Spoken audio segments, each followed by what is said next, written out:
नमस्कार, मैं हूं अंकुर और आप देख रहे हैं सत्य हिंदी।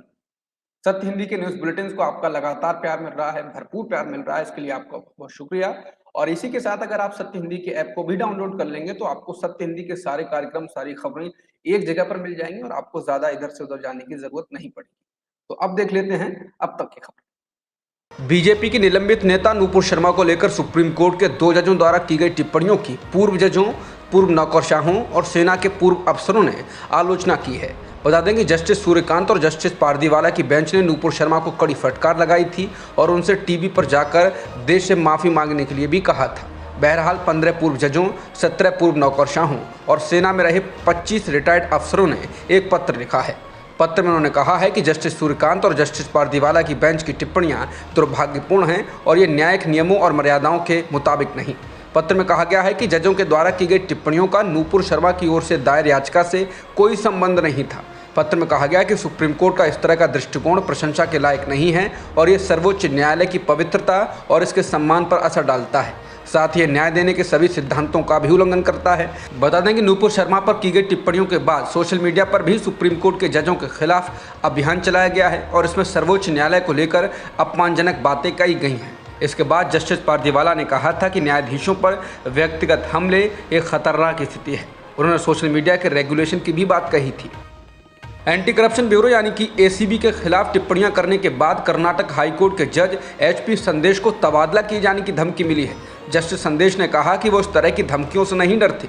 जस्टिस संदेश ने बीते दिनों में एसीबी के कामकाज को लेकर कई टिप्पणियां की थीं।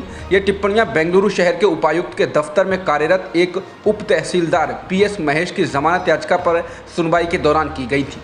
बता दें, पीएस महेश को मई 2021 में 5 लाख रुपए की रिश्वत लेते हुए पकड़ा गया था। महेश ने अपने बयान में ये दावा किया था कि उसने ये रिश्वत बेंगलुरु शहर के तत्कालीन उपायुक्त डीसी मंजुनाथ के निर्देश पर ली थी। अदालत ने इस पर आपत्ति जताई थी कि किस तरीके से वरिष्ठ पुलिस अफसरों को बचाया जा रहा है और इस मामले में केवल जूनियर अफसरों पर मुकदमा चलाया जा रहा है। सोमवार को इस मामले में सुनवाई के बाद एसीबी ने आईएएस अफसर मंजुनाथ को गिरफ्तार कर लिया। कर्नाटक हाईकोर्ट ने इससे पहले की तमाम सुनवाइयों में भी एसीबी की खिंचाई की थी और इसे भ्रष्टाचार का केंद्र बताया था। सोमवार को अदालत में सुनवाई के दौरान जस्टिस संदेश ने कहा कि उन्हें एक साथी जज ने बताया है कि उनका तबादला किया जा सकता है क्योंकि एसीबी के एडीजीपी उनके बयानों से खुश नहीं। कर्नाटक हाईकोर्ट के जज एचपी संदेश ने अदालत में ही कहा कि ऐसा लगता है कि एसीबी के एडीजीपी कोई ताकतवर इंसान है और मुझे ये बताया गया है कि मेरा तबादला किया जा सकता है। उन्होंने कहा यह न्यायपालिका की स्वतंत्रता और अदालत पर हमला है। जस्टिस संदेश ने एसीबी और इसके वकील की खिंचाई करते हुए कहा कि वो किसी पद के जाने से नहीं डरते, वो एक किसान के बेटे हैं और खेत में हल चलाने के लिए तैयार हैं।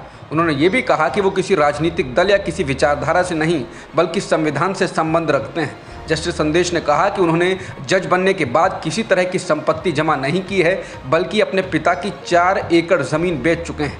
उन्होंने एसीबी के वकील से कहा कि वकालत एक पवित्र पेशा है और इसमें भ्रष्टाचार के लिए जगह नहीं है। जस्टिस संदेश ने एसीबी से कहा कि आप जजों को धमकी देने वाली स्थिति में पहुंच गए हैं जबकि पूरा राज्य भ्रष्टाचार में डूबा हुआ है। जिस संविधान की शपथ लेकर केरल के विधायक और सीपीएम नेता साजी चेरियन मंत्री बने, उसी संविधान को अब वो बुरा भला कह रहे हैं। उनके बयान का वीडियो मंगलवार को सामने आया और उसी के बाद से विवाद तूल पकड़ रहा है। साजी चेरियन केरल के मत्स्य पालन और सांस्कृतिक मामलों के मंत्री हैं। हाल ही में पथानमथिट्टा के मल्लापल्ली में एक कार्यक्रम को संबोधित करते हुए चेरियन ने कहा कि मानव जाति का शोषण शुरुआत से ही हो रहा है, लेकिन चर्चा अमीरों की होती है। फिर हम सब कहेंगे कि हमारे पास एक सुंदर लिखित संविधान है, लेकिन मैं कहूँगा कि देश का संविधान इस तरह से लिखा गया है कि ज़्यादा से ज़्यादा लोगों को लूटा जा सके।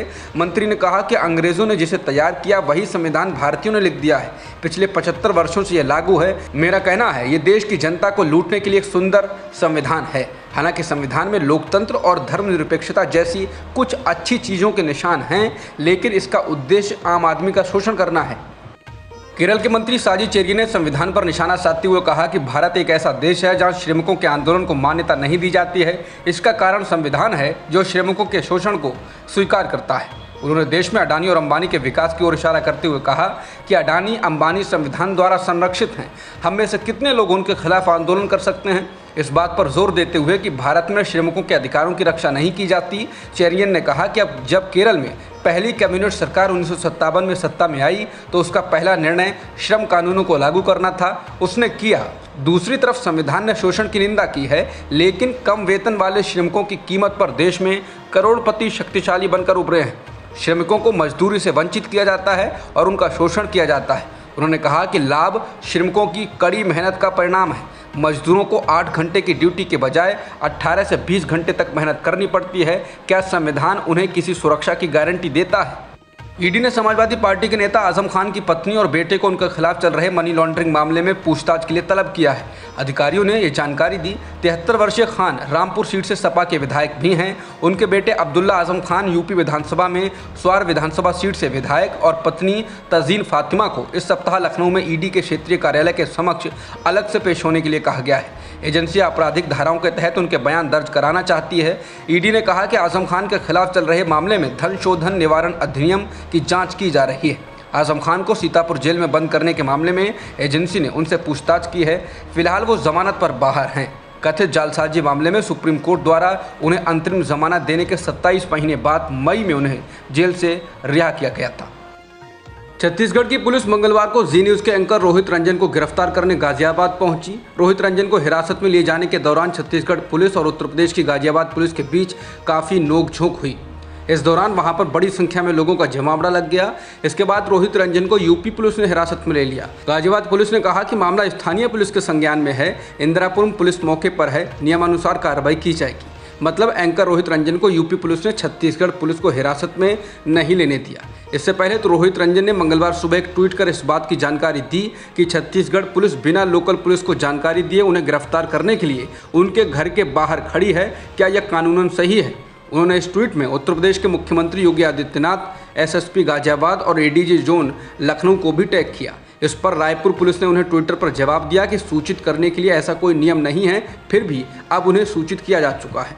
रायपुर पुलिस ने कहा कि आपको कोर्ट का गिरफ्तारी वारंट दिखाया गया है, आपको सहयोग करना चाहिए, जांच में शामिल होना चाहिए और अपना बचाव अदालत में रखना चाहिए।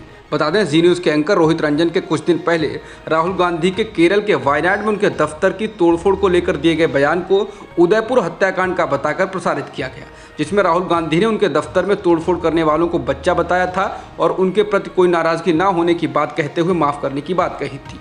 लेकिन जी न्यूज़ ने इसको उदयपुर में हत्याकांड को लेकर दिया गया बयान बताया और फिर कांग्रेस ने कार्रवाई की बात कही। दिल्ली और उत्तर प्रदेश पुलिस ने मंगलवार को फिल्म निर्माता लीना मणिमेकलाई के खिलाफ उनकी नई डॉक्यूमेंट्री फिल्म काली के पोस्टर को लेकर एफआईआर दर्ज कर ली है। उन पर धार्मिक भावनाओं को आहत करने के लिए ये एफआईआर दर्ज की गई है। बता दें, शनिवार को लीना मणिमेकलाई ने ट्विटर पर उस डॉक्यूमेंट्री फिल्म का पोस्टर साझा किया था। उसमें एक महिला को देवी काली के वेश में सिगरेट पीते हुए दिखाया गया। इसके बैकग्राउंड में एलजीबीटी कम्युनिटी को दर्शाया गया है, जिसके बाद विवाद बढ़ गया। धार्मिक भावनाओं को आहत करने का आरोप लगाते हुए सोशल मीडिया पर उनकी गिरफ्तारी की मांग की जाने लगी। इसके जवाब में कनाडा स्थित लीना ने लोगों से अरेस्ट लीना का ट्रेंड चलाने के बजाय लव यू लीना मणिमेकलाई लगाने को कहा। साथ ही कहा कि मेरे पास खोने के लिए कुछ नहीं है, मैं एक ऐसी आवाज़ के साथ रहना चाहती हूँ जो बिना किसी डर के बोलती है जब तक कि वो है, कीमत मेरी जान है तो दे दूँगी।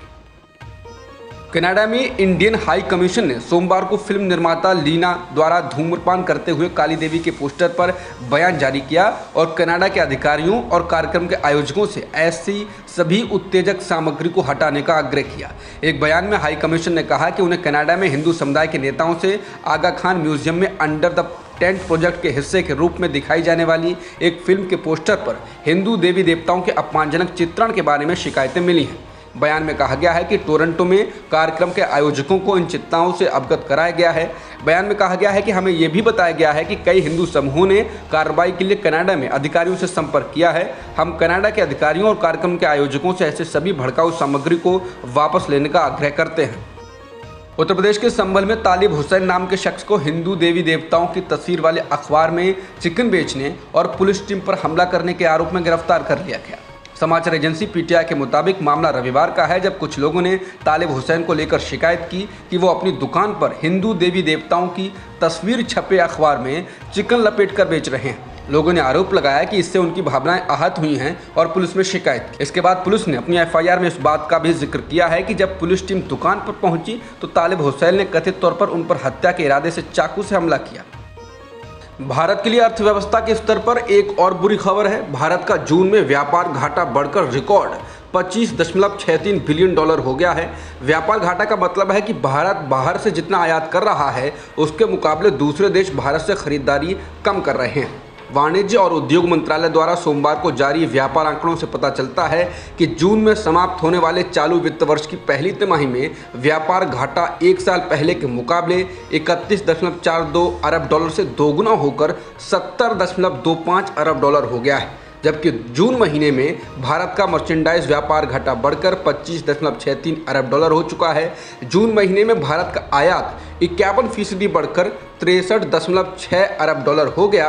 वहीं भारत के निर्यात में 16.8% की ही बढ़ोतरी हुई। बता दें कि भारत का कोयला आयात 3 गुना से भी ज्यादा बढ़ा है। वहीं सोने के आयात में 169% की बढ़ोतरी हुई है और यह आंकड़ा 2.6 अरब डॉलर पार कर गया है। पेट्रोलियम के आयात में भी 94.2% की बढ़ोतरी हुई है। आरएसएस राजस्थान में गुरुवार से परामर्श और रणनीति बैठकें शुरू करेगा। प्रांत प्रचारकों और स्थानीय प्रचारकों की 3 दिवसीय बड़ी बैठक गुरुवार से झुंझुनू में शुरू होने वाली है।